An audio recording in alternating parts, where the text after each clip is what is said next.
I'm Thor Gunderson, and welcome to Just Asking for a Friend, where we meet people throughout the community. Yes, the community.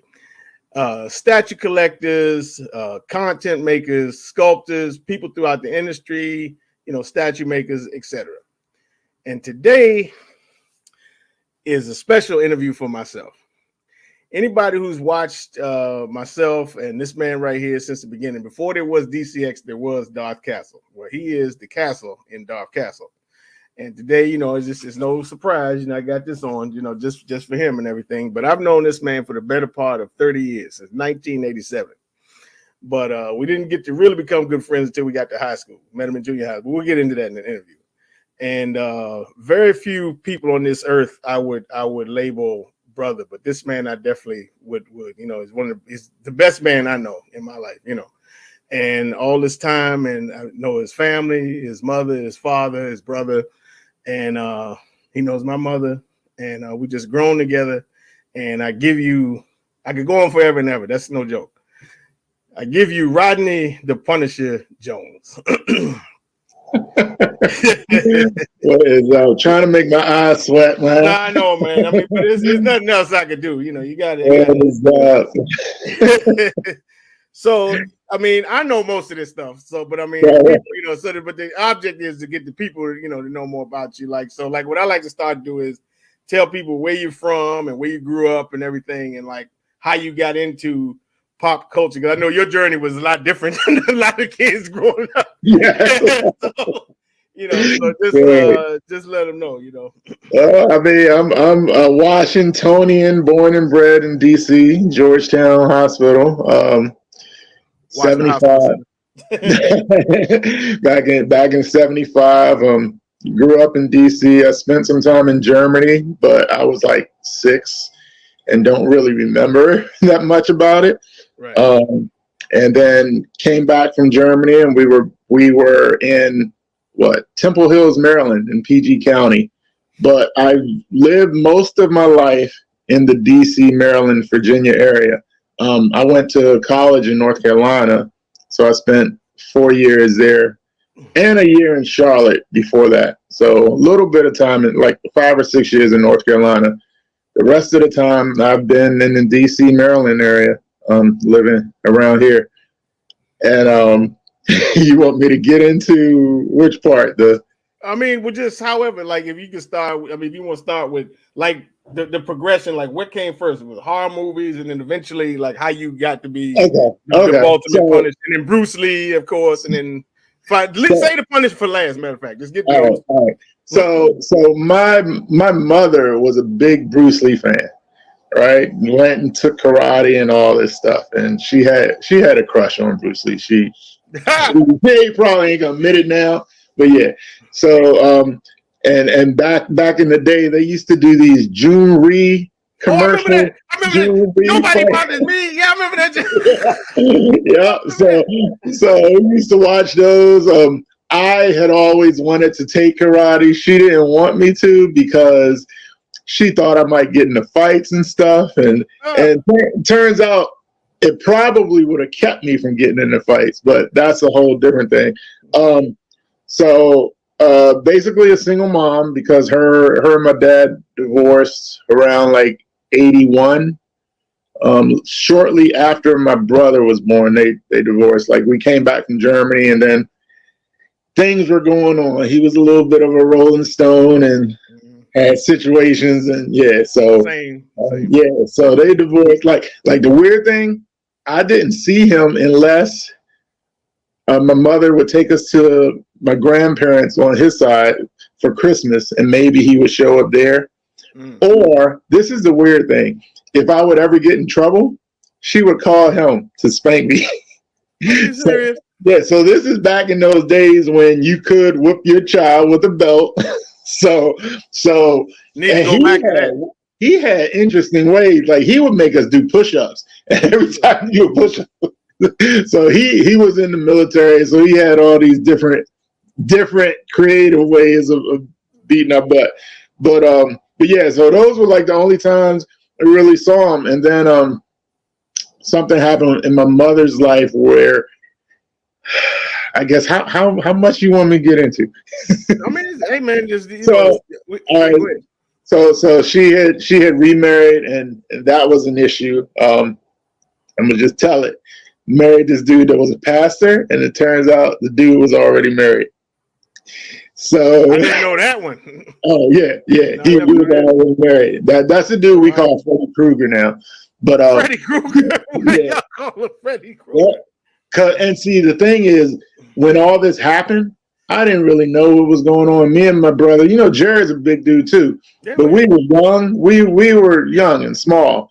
Like I always thought, like, all right, now that I got size on me, I bet not see that guy type of thing. Because I found out later through some tapes, like I caught the chicken pox or something, and I was stuck home for a couple of weeks, and I was mad because we were supposed to go on this field trip, and I kind of recovered just in time for the trip. But during those 2 weeks when I couldn't go around anybody, I was at home. I was snooping. And so I found like cassette tapes of him talking to my mom saying, I'm sorry, and this and that. I'm like, what the heck is this? And I never knew what it was. I just knew like around that time he wasn't around anymore, right? And like, so I didn't know. And I was too young to understand marriage stuff and being unfaithful and being shady and all that stuff. I didn't know anything about that. So it was just, okay, what are these tapes about? And I found out because a year or two after that, we moved to North Carolina. And it was because she just wanted to get away from DC. Like this was too much of a reminder of everything. So we were down there. That was about seventh grade. About seventh grade. So we went down there.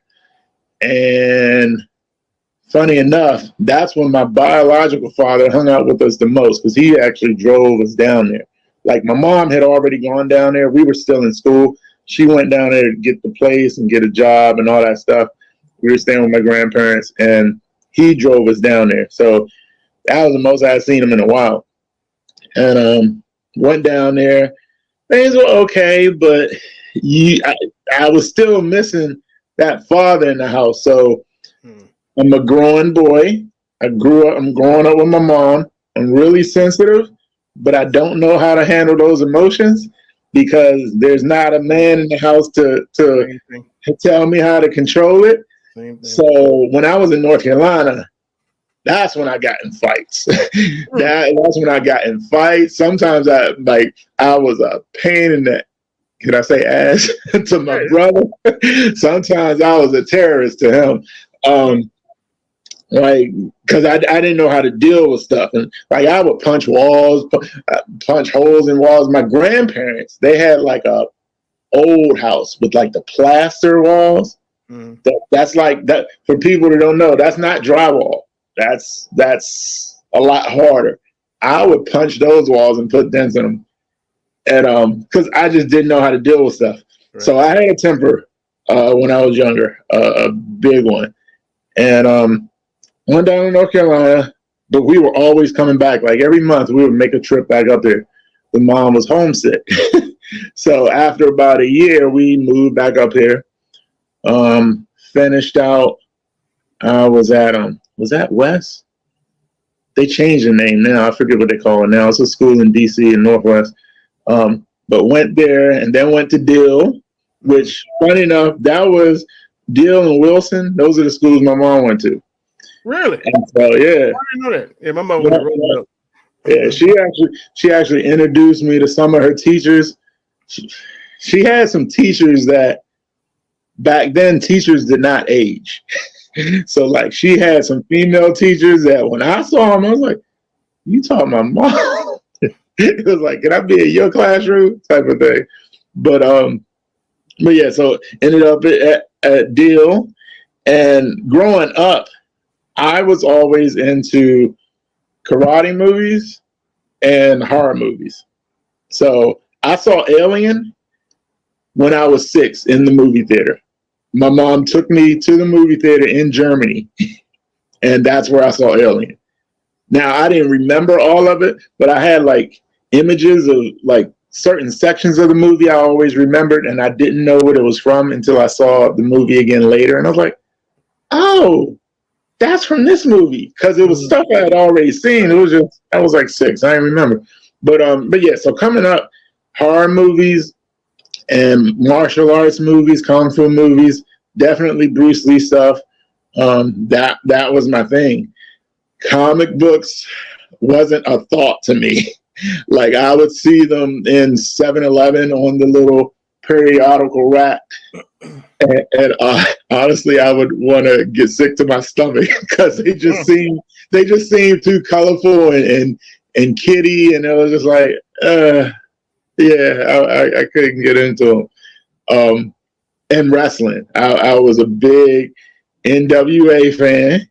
The Four Horsemen, Ric Flair, Nikita Koloff, Ivan Koloff, Magnum TA, Dusty Rhodes. I could go on forever. The Night of the Skywalkers with the scaffold matches, the War Games, the Match Beyond. Like, that was my thing. WWF didn't really exist to me. I knew who Hogan was, but you would not catch me watching WWF.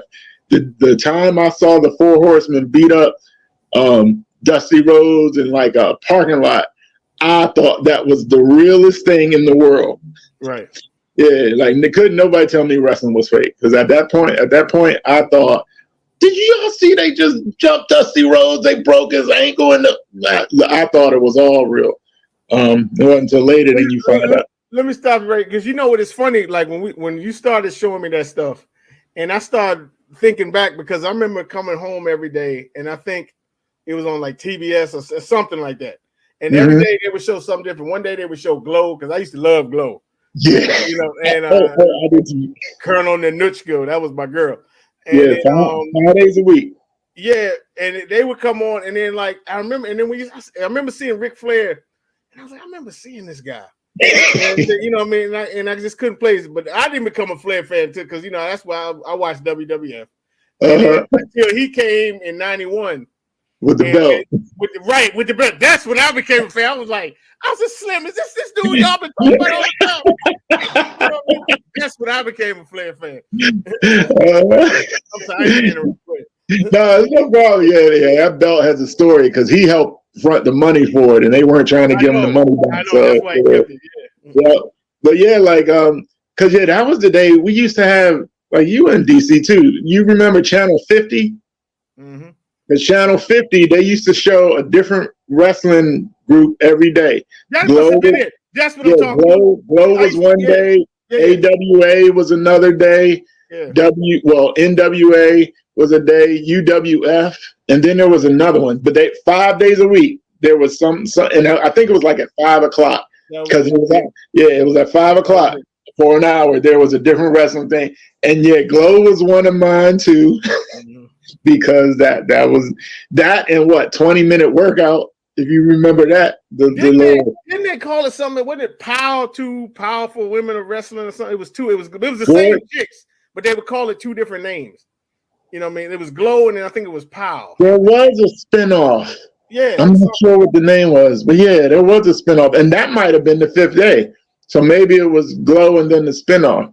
But yeah, that was one of my shows too, because you're a young boy, you don't see all this other stuff. It ain't like the internet now. Right. So you see girls in leotards and one piece, and that's like the world at that time. So Glow was the thing, and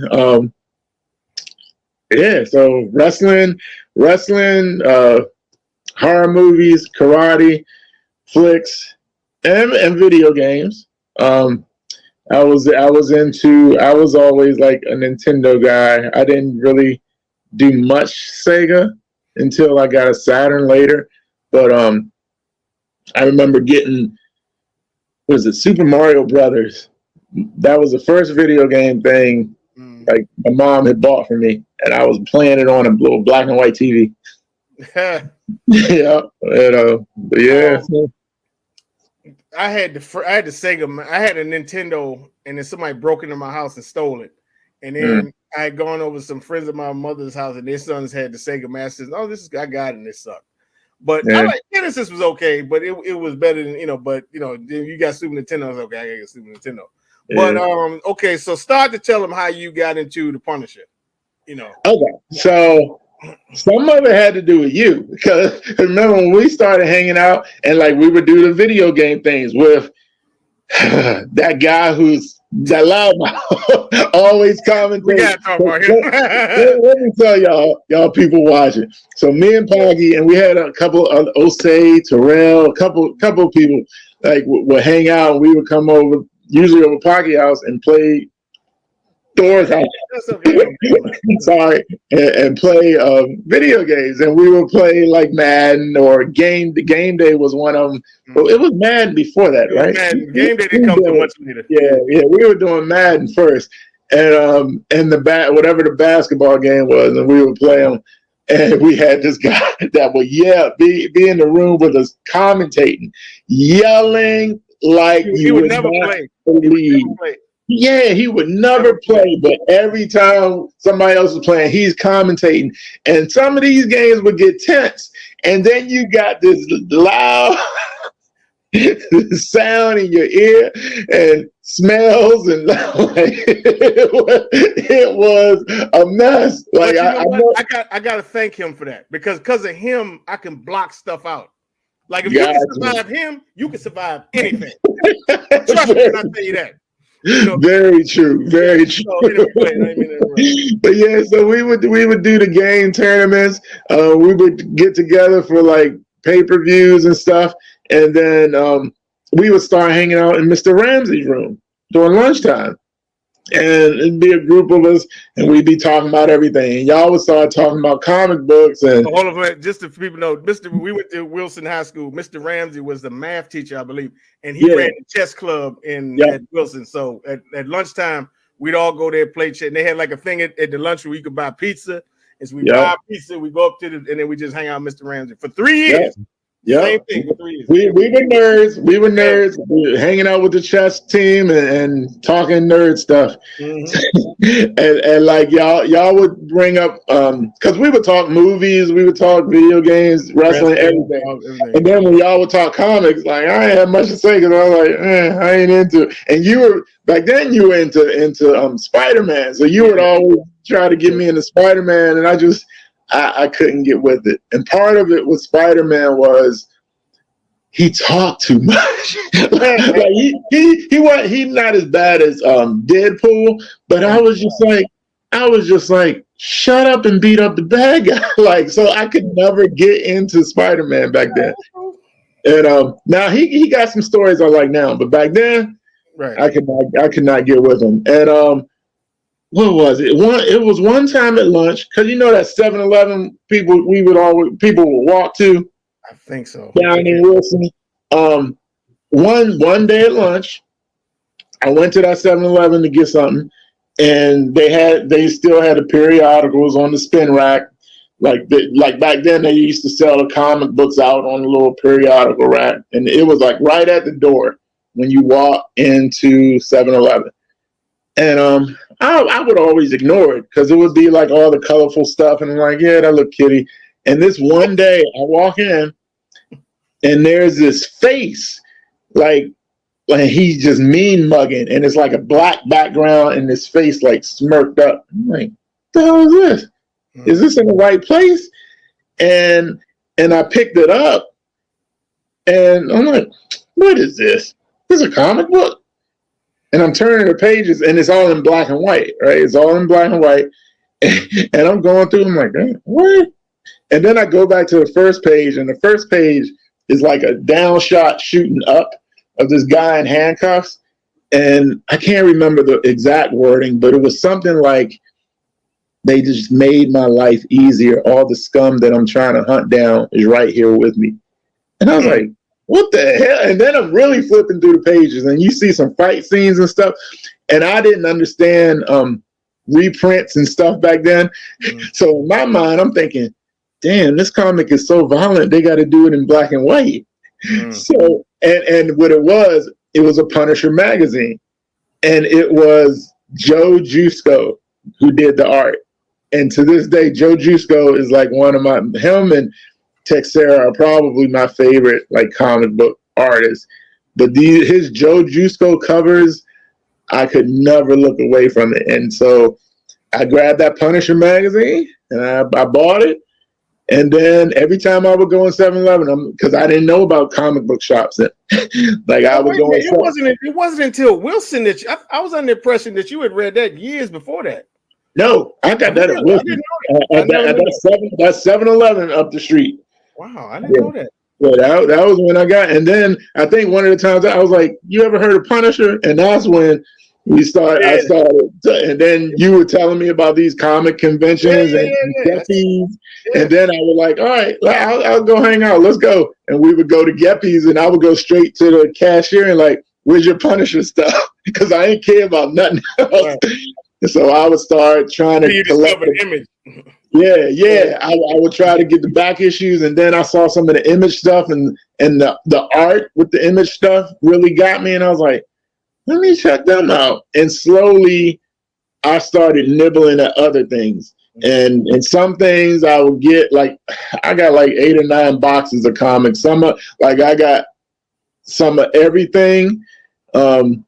I actually got some Spider-Man stuff because sometimes I would find Spider-Man stuff a lot, but I would nibble at stuff and be like, oh, okay, I don't like that. I'm not getting another thing. So if I look at my boxes, there may be some comics I only got 2 of that character because I read them and it was like, I'm never messing with this one again. And then I got like 3 boxes that are just Punisher stuff, and I got a box that's all Batman stuff, and if we go to Spider-Man, that Back in Black story, that's probably my favorite Spider-Man story. The one where Aunt May got shot and he broke into the prison to beat up Fisk. Well, I can tell you, that's kind of, I guess, as I grew up, and because it eventually I stopped reading Spider-Man around that Spider Island stuff. It started to get stupid after a while. And I remember we used to argue about, the Punisher, and it's just a dude with a gun. But but the thing is, because back when you younger, I know not you, but I you want to see dudes who can fly and punch through walls and all that stuff. So I was like, I don't see no dude with no gun. You know what I mean? And then, but one day I was like, all right, let me check this out. So I read some of them, and it's different. Because this dude, since he does have no power, he got to use this. Kind of like Batman, but it's like, to me, he's a lot more tactical because he ain't got all this money and all these, right. And he was like the one with the bear. That was that's a good story. He the Punisher crash landed in Alaska somewhere, and it was these gun runners or somebody, and he had to survive. You know what I mean? And he ended up killing this grizzly bear, which wasn't easy. And then he kind of. And one of the, I think they were at a bar or something, and one of the Indians told him about these skinwalkers that's supposed to run around. Mm-hmm. So he decided to use that to scare the crap out of these people, and they thought he was a skin. It was amazing. The Punisher books in the 90s. The people who I ain't into, I would suggest you go back and read those. The stuff that came out today ain't even close to the stuff that came out back in the day. You know what I mean? And I think my favorites were the war journals and just the regular, because the Punisher had 3 or 4 books. At one time, at one point, you know what I mean? Warzone, War Journal, Punisher, and the Armory. Yeah, and then every now and then you got some they don't do annuals no more. I don't think at all. I don't think nobody does annuals. Some I got a couple recent annuals from I think it's Batman. So some still doing. Okay, but so that's when I became. And then so here's my one gripe about this TV series, right? So. It's good. Don't get me wrong. It's good, but I want to see him. I would much rather see him. The first season, that was the origin, the CIA, even though they changed it. But I don't want to see that no more. I want to see him deal with the Kingpin and run the operation. That's what I wanted to see. So in that aspect, I was kind of disappointed. I was like, man, I want to see them. I want to see him do his thing. See, I felt like they were going that direction because Dang, what's the girl who played in Jungle Fever with Wesley Snipes? Her. Yeah, I know. The Italian, because she was in the second. Was it the second season or the first season? She was in. See, to me, they blend together. But she was in the show as a character from the comic. In the comic book, Punisher kind of went undercover, and he he was sleeping with her. And he was undercover in her mob group. And then when she finds out, I remember reading that one. Yeah. So when she showed up in the TV show, I'm thinking, oh, is that where they're gonna go? So I got all excited for that, and then all the Netflix and Disney stuff happened, and who knows? We'll see. Like, I don't have a lot of faith in Disney doing it right. I'm of course watch it and see, maybe I'll be pleasantly surprised. But I think for me, so back to the comic thing and why it was different. I think because I grew up watching dark stuff, watching horror movies, I've seen all the faces of death. For people who know, that was like a mix of fake stuff and then snuff, like people dying. Like it was. So I have seen all that stuff. I saw. This happened in DC. I saw somebody get curb stomped long before American History X. I did too. I think was he at a bus stop? See, when I saw this, I was in the car with my mom and my uncle. Oh no. And this was off of like Kennedy Street. They used to have some bars over there, and they were beating on this dude. And my mom was telling my uncle, like, "Hey, are you gonna go help?" He's like, "No, I'm not getting out of the car." I was at Wilson, and then we were you know that bus stop where we met that dude, the Emperor, all the time. Yeah, it was right at that bus, and it was dudes that we hung with. I can't remember, but I think it was that guy Doshi. They were beating him, and like he was blood. There was like 3-4 dudes stomping on it. I was like, yeah, and everybody just froze. Ain't nobody want to do nothing. And I was at Wilson. I saw that, and then another time I remember the it used to be a Roy Rogers on New Hampshire Avenue, right at the top of that hill. And somebody got shot outside at one time. Me and my mother went in to buy some, and it was a telephone, and then they wouldn't let nobody leave, and all the police came and had to do the crime scene thing, and they kept giving us free food and stuff till it was time for. So that's it. Yeah, I see. DC in the 80s wasn't no joke. Dude, I walked out of a 7-Eleven. This is back when we were involved with Freddy Krueger. Me and my mom. Actually, me, her, and him. We had stopped at a grocery store, and they sent me in to get like a thing of milk or something. And as I was coming out, it's dark, and I look to my left, and I see sparks, but I hear like a gun, but it doesn't sound like a gun that you see on TV. Yeah. It's just, so I didn't recognize it as a gun sound because it was like a.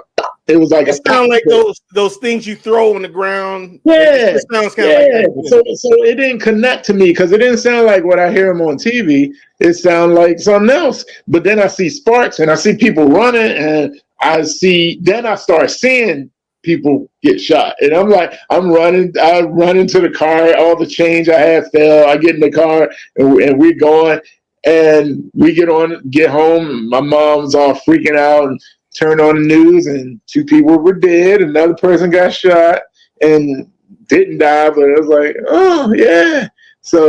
And this was in Oxon Hill. So this was, so DC and Maryland, they got some people acting up sometimes. But so I think that's one reason the comics didn't connect with me, and because I grew up liking like karate movies. Most karate movies have the same theme. Somebody wrongs you, and then you come back for revenge. You get better, and you build yourself up, and then you come back and get your revenge. And the bad guy usually gets dealt with. So in my head, at the end of the story, the bad guy needs to be dealt with.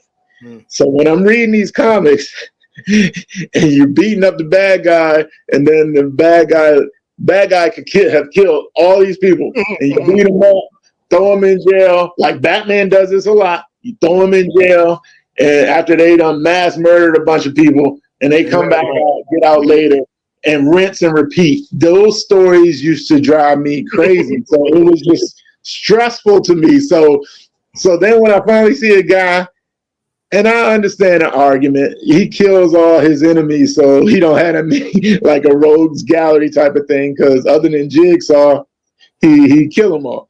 I get that. But as far as the reader wanting to see the villain get taken care of, that was satisfying to me.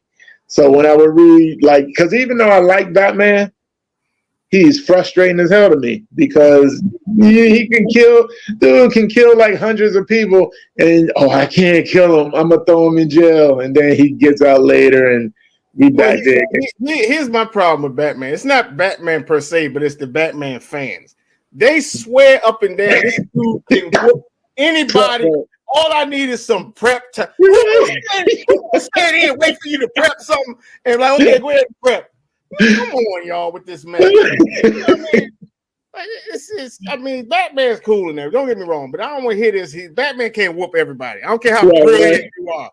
Then And anyhow, but one thing I like about the Punisher books is you hear him. You mostly read his thoughts instead of him talking. Yeah, and it's like he's thinking through everything. It's like, okay, this guy's typically, well, he'll talk about whether this weapon here is blah blah blah, and I usually use this or whatever, and that's one of my favorite Spider-Man covers is still that one from Gang War, where like this Spider-Man had the black suit on, and you can see him swinging in the background towards the Punisher, and the Punisher's up on his roof and got this big bazooka, and it's a whole bunch of gangsters like at one spot. He's like, I can take them all out in one side, and that's one of my favorite covers. Is that, that one, and then the one with, of course, the one with him and Wolverine on War Journal. I'm still, I still got my fingers crossed. I know, we gotta hit him up, man. Anyway, but okay, so getting into the hobby, the collecting and everything. So, all right, so that came later, honestly, because so life goes on. Go to college, come back, buy a house, get married. And that is the start of of a different kind of story. So I was married. I'm married again, but just different. I was married, and it wasn't a really good situation.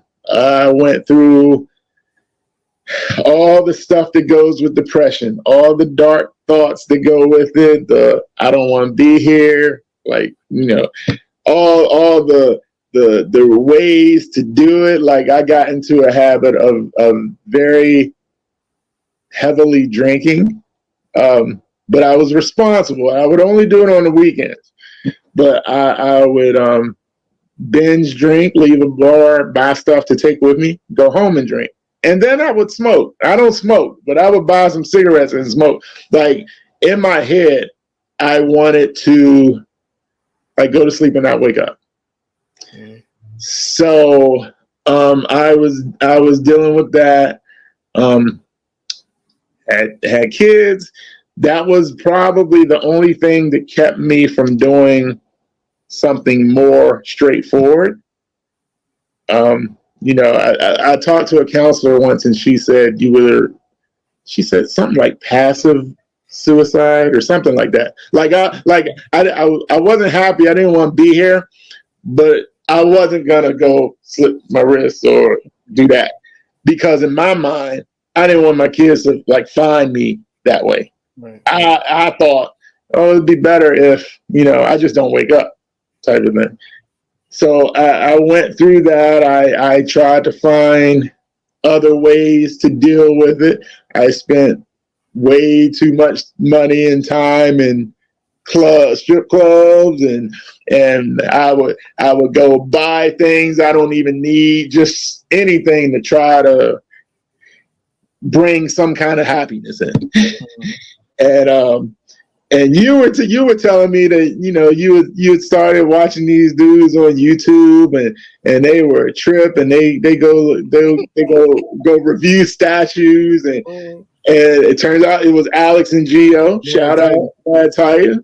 And you were like, man, you gotta watch. And I'm like, because I'm thinking, all right, this is comic book related. I'm not that big into most comic books. And at the time, a lot of the comic book statues I saw, and I know people love them, but for me, Bowen statues didn't really grab me because I think Bowen statues, you gotta love the comics. Like I do have some Bowen statues, but they're only Punisher.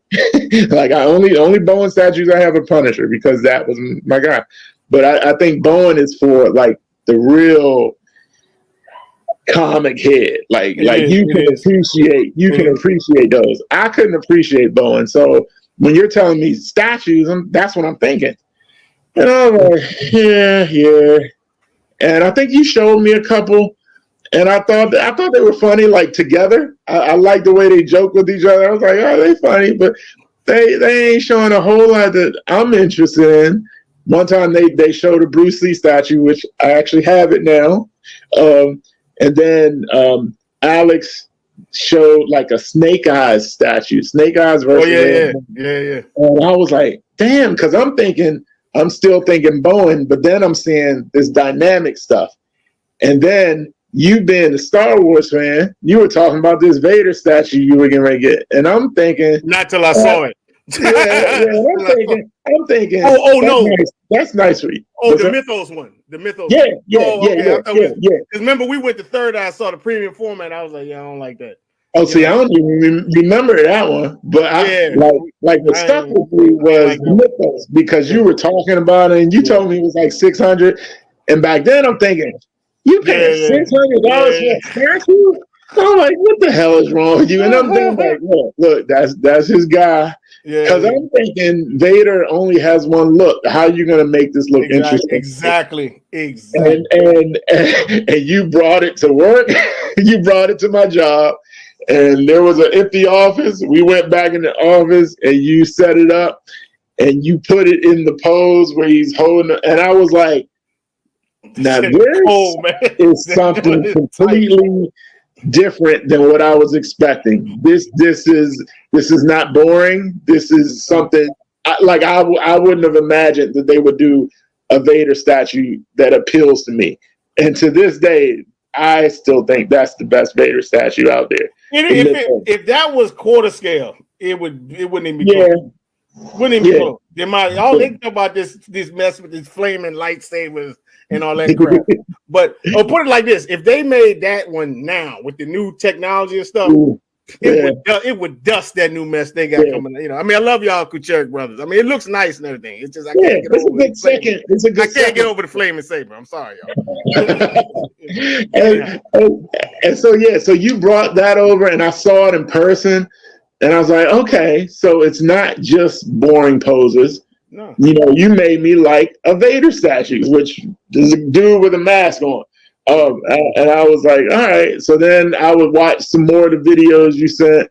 And there was, I guess it might have been a Comic-Con or something, but they were showing a sideshow booth and they showed the Hulk versus Wolverine statue. And I remember looking at it thinking how great the paint job looked on it and on Hulk. And I was like, it can't look that good in person.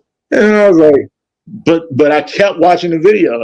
Every time I got a chance, I would go, let me look at that statue again. And I would look at the video. And then come to find out, Sideshow makes it pretty easy. It's like crack. Because you can go, like, you don't have to, because I'm thinking, all right, this statue is $600, $650.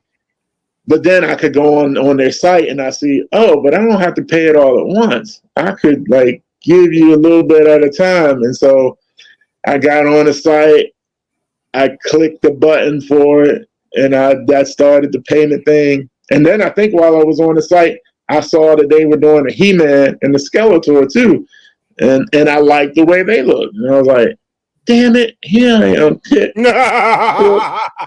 And that's kind of how it started. Because like right before then, I tried to avoid this like the plague. First, I'm a Walking Dead fan, and Todd McFarlane was doing this little set of miniatures, like I don't know, they're about like this big. What is it? They're about like this big figure, and then little sets that you put together. And I was like, I'm gonna get into this. I'm gonna start collecting this, and I will put some together. And I was like, all right, that's kind of cool. And then you got to buy the zombies in bags, and sometimes you get the bags, and it's like a mystery collection. Like you'll buy one bag, it has 4 zombies in, and you don't know what the zombies are until you open a bag, and then you buy another bag. You'll get 3 of the same 4 zombies. It's like, damn, I can't like spread it around. But I was trying to avoid the, big statue money stuff. So I was getting those things. That kind of faded away. And then, Do you still have that or no? I still have it. They're boxed up and like in storage downstairs, but I still have them. Yeah, so I was getting those to try to avoid buying statues. Right. And then along with going to visit the Sideshow website, I jumped on eBay because everybody was always talking about finding statues on eBay. Yep. And I got on eBay. I know you hate them, but I got a hot toy or two. I had a couple. I had a couple of them. Yeah, I got a couple of hot toys because even when I was first getting in, I'm thinking, well, dang, I don't like most of these characters. What am I gonna buy? Like, other than Bruce Lee and Punisher, what kind of statues am I gonna really get into? And so I got on eBay, and they have like a whole bunch of different kind of Bruce Lee figures. Like, I think it's Inner Bay is one of the companies, and then Hot Toy, and I feel like there's one other company that makes a lot of like the 1/6 figures. They're posable, and a lot of the times the likeness is really good. And I was finding different Bruce Lee 1/6 scale figures, and I would buy them and set them up. And then I found a Crow figure with Brandon Lee as the Crow, and the likeness was great. So I was like, yeah, I'm gonna get that. And I got that. And then Bowen, like the 2 Punisher Bowen statues, I got those off of eBay.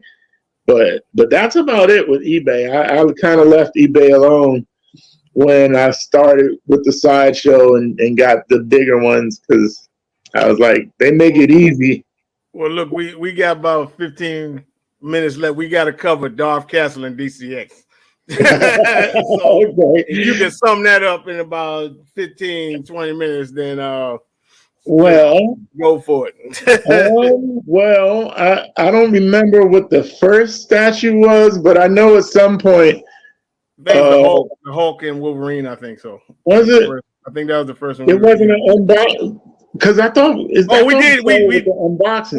We did do that on Rad Titan. We were doing unboxing. That's right. Yeah, so like I don't remember what the first things we got, but it started out where we were just like, oh, well, actually, you said it. Like, well, maybe we should do a video just of us opening up the statue, unboxing. I was like, sure, all right.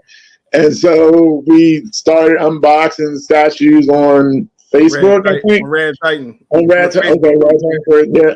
And then people would talk while we're unboxing stuff, and that became a thing. That's where we did the Blade statue, and that's where we did a bunch of that. That's where we did your Ghost Rider, my Bruce Lee. And then we did the first ones. I remember you did Bane, and then it was the Dark Knight Batman you had. It was like 3 of them you had bought over, and I can't remember what the third was. The Witcher was one of them. That was when I got to the house. But like I remember that night, it was you had the Bane, you had the Batman, it was something else. I can't remember whatever else it was. And or maybe something I had. I don't know. And then we unboxed those. And then when we got to the house, we did the Witcher. And then I think that night we did the Witcher. We did the Vader, and Darth Maul premium format. I think we did that you got now. Yeah. And we started out. That was like the beginning of it. And then your Franco Punisher piece. Yeah, Franco was watching. And Franco came on and started talking. Like, man, Franco on here. I see on it. Yeah, and because that Punisher piece, there's a story about that too. Because Franco was dodging some bullets with some people. That guy, the guy who he scammed a lot of people and screwed over Franco too. But yeah, Franco came on while we were unboxing it, and like that was I still love that Punisher piece. Like that's one of my favorite. And so then sometime after that, it was like, look, we ain't buying statues every week. maybe we could talk about some of them. so yeah, then we kind of transitioned over a little bit to like bring a piece and we'll talk about it. Talk about why we like it, what made us get it, and all that stuff. I cut some pictures, take some pictures, and throw some music on it, and we would put stuff up, and people seemed to like it. So it was like, and then it was I think something had happened with Jason, right? Like he lost somebody. Yeah. And so we couldn't do the regular show we were doing. And after a while, we just decided, let's try to do something one Friday. And it kind of just took off. It was like a little party. And it just, that was how it started. And that was it. Here we go. We get crazy on some Fridays. Sometimes back then, I used to drink a little too much. Especially, Randy still talks about that. Does he really? He's like, he tells anybody, Ronnie's low key now, but if you ever want to see Ronnie crazy, you know what? He hit me up because I remember it was when they had that the problem with YouTube with all that, the thing with the kids and everything. Mm-hmm. So I had made them private. So he was like, "Yo, man, where the video with Rodney?" And I said, "What?" I said, "Well, I still I had to make them private." No, bring it back up, bring it back. I was like, "Oh my god!" So I had to bring. And a lot of people was like, "Where all the open mics at?" I was like, "I had to, And then once that passed over, they all came back. Yeah. And so, I mean, it was great. It still amazes me to this day, man. That I just can't believe that it grew. It just took on a life of its own. Yeah. You know what I mean? And then what people, I try to tell people, I said none of that stuff was scripted. Right. That was just us being, and that's just how we really are. Yeah. You know what I mean? And it ain't no act. Some of these folks I can look at, I'll be like, yeah, I know you don't have life, But it wasn't, man. That's all. I mean, all that stuff. We didn't have no subject unless it was like a big time piece coming out or something like that. We ain't had no subjects. We just came because some weeks it wasn't nothing to talk about. Exactly. Some weeks, so we just came and did our thing and hung out. Yeah. And that's what started. And it still gets me when people tell me that we started our thing because of you, and that I just can't even fathom that. You know what I mean? And it just it's. Did I tell you about the guy who I think his name was Charles? I'm out with Kamaria with my daughter in a Walmart. Like I think it was one of the days I'm taking them back home, or either taking them to stay with me, and somebody's like, "Punisher." I'm like, what the hell? I'm like in a Walmart between Baltimore and coming down to PG County. So this is like a half an hour away from where I live, like not a Walmart I usually go to. And I'm like, who in the world? Mr. Punisher. His name was Charles, this guy to watch the show. He came up. Wow. I just want to think it was so nice, but it's still weird. Like, I usually keep to myself a lot of the time. I was like, I try to open up for the show, but yeah, it's a little. That didn't happen around. That haven't happened to me around here. But I remember the first time we went to New York Comic Con. I don't know if you were there. These dudes walked up to say, "Hey, are you Rodney and Thor?" And we were like, "Yeah." It was, "Oh man!" And I'm like, "What?" You know what I mean? Yeah, that first Comic Con was wild. Yeah, and I was like, okay, but we got to talk about the people get on you about Ragnarok all the time. And your unique taste in movies and all this stuff. So and you know what's weird about that? Like, because like Ryan, he would bash me about it, and Art does too. But I bet if I list most of my favorite Marvel movies, they like probably most of them. They probably don't like Eternals, but other than that, they probably like most of the ones on my list. Mm-hmm. But for some reason, like they don't see how different Ragnarok is from Winter Soldier, from Civil War, from Black Panther, from Avengers, from Endgame and Infinity War. They don't see how different it is. And to me, I don't get how they don't see it. I get that they like it when it's sillier and stuff, but that's not my thing. If I'm watching a serious story, I don't really need to have all the jokes and all the silliness in it. To me, it takes away from it. It takes away from the heaviness of whatever you're dealing with. That's why I had issues with John Wick 3. And that's another one. People, I still haven't seen 3. Yeah. I forgot they made another one. Yeah, I ain't like 3 either. 3. I like 1 and 2. I ain't like 3. Yes, and 4 is closer to 1 and 2. Like 4 is back to that series. But yeah, it's like, so now some movies you can get away with it, like the first Shazam, that first Guardians. But like, I don't need comedy and everything. I like, some movies need to be dark, or I need to feel the drama. Like, we get it now because of what James Gunn and DC did. We get into this whole thing about Christopher Reeve and Henry Cavill. And to this day, Man of Steel is the only Superman movie that ever piqued my interest. Like, I grew up on the Christopher Reeve stuff, and I watched it, but that was all we had. Like, it's not like I had a choice. Like, if Man of Steel was out back then, I would have been on Man of Steel back then. So it's just, look, some things can be silly, but don't make everything. And that's why I'm nervous about this whole DC universe with James Gunn running it, because he hasn't done anything that's not silly. So where's the proof that he's going to do good? Yeah. We'll see. I mean, if he turns around, because I'm going to go see it. If he turns around and does something that turns out good, hey, I'll say, all right, that was good. I mean, I gotta admit, post Endgame, I have really, a lot of these Marvel movies, man, I'm like, I don't really care about this stuff. You know what I mean? Like, a lot of them, I don't really care to see. Like, I saw Spider-Man was good. I like that Doctor Strange one. I did too. That was good. I do want to see this. I saw the preview for the Secret Invasion. That looks pretty good. So I might. That's a TV show, right? That's a TV show. Yeah, so I'm gonna check that out.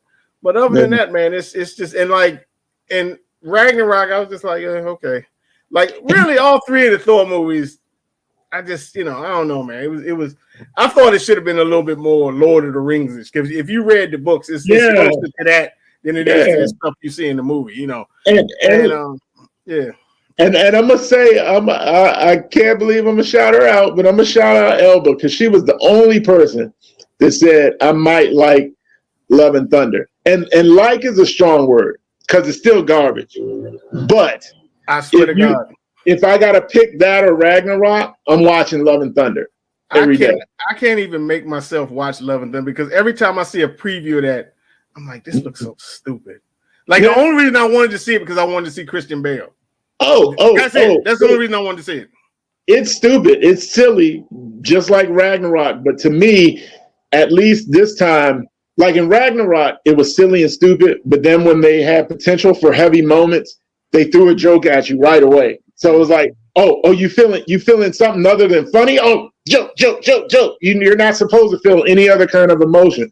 With Love and Thunder, I felt like they had their heavy moments. You had stuff with Christian Bale. I was like, damn, that's kind of messed up.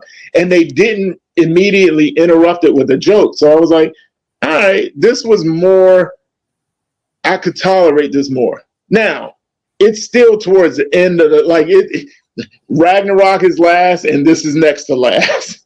So this isn't no big endorsement of Love and Thunder, but it's better than Ragnarok to me. Like, people get on me because I wasn't a big fan of Guardians 2. Like, I didn't like Guardians 2. I thought it forced it way too much. At all. And people, it was, I said, I don't care if it was good. That movie sucked. Like, Mike, he was like, what is wrong with you? I said, that movie sucked.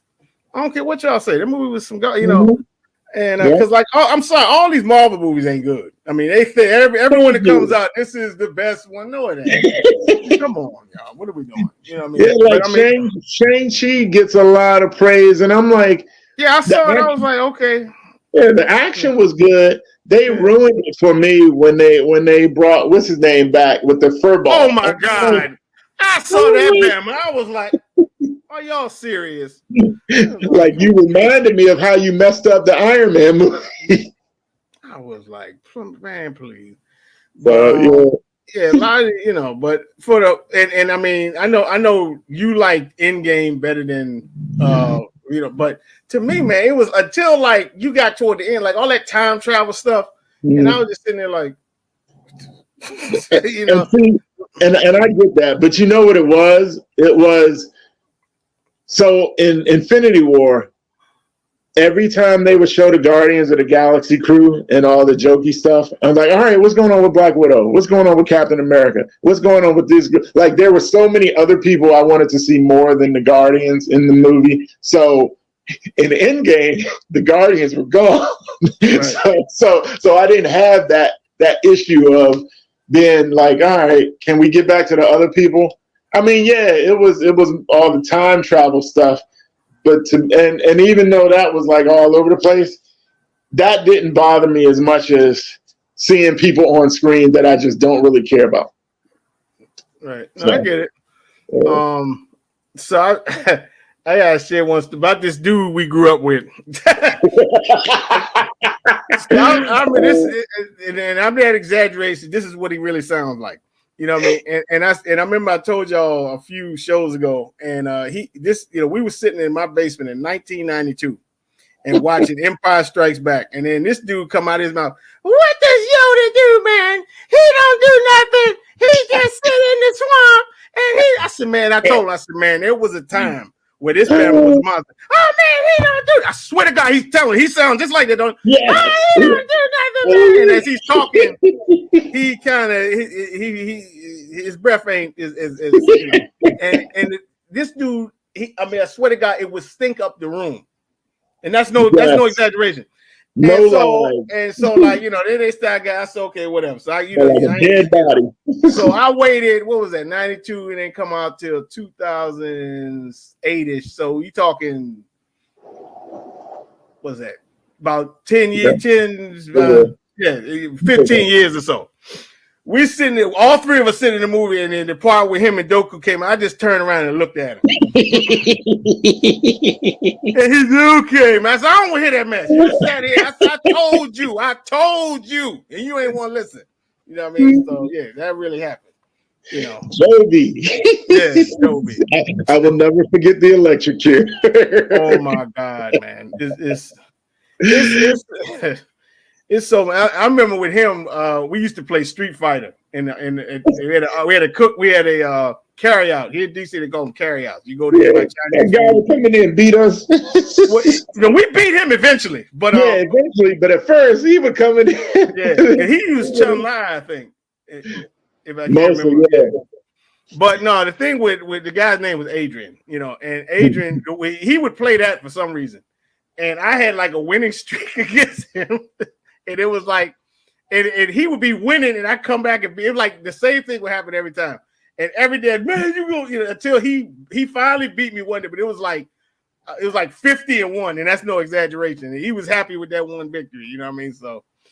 And then the game day days. Oh my goodness! Oh my God! He didn't even. I'm trying to think. I don't even remember. Did he play when we would do those? There was one time he played. And we ordered some pizza. And he was playing. Now, this dude was very greedy. He wouldn't put no money in, but he wanted to eat up all the food. So the pizza came, and he's playing. He's looking back. And he's getting pizza, and he's looking back. So he's trying to hurry up and finish the game. And then when all the pizza gone, I ain't even getting that. We all looked at him like, you ain't put in no money. You ain't everybody say nothing. Everybody else that was eating games contributed. And so ain't nobody say nothing, you know what I mean? But yeah, man. Unfortunately, we out of time, and this has been great, man. It brought back a lot of good memories, you know what I mean? Yeah, definitely. So we appreciate it, and then I guess we can catch you on our show every week, or not every week, but when we come on once or twice a month, So anything you want to add before we split, or? Not really. I'm taking another trip in May, so I don't know if I'm gonna be able to do the show. Yeah, when I'm in Wakanda, their internet over there kind of iffy. We'll see. I'm gonna be over there for a month this time. Whew. But we will both be at Tim's cookout June the 24th. Yes. If this airs in time, you know, and everything. But appreciate it, man. Appreciate you coming on Absolutely. and all the years and everything.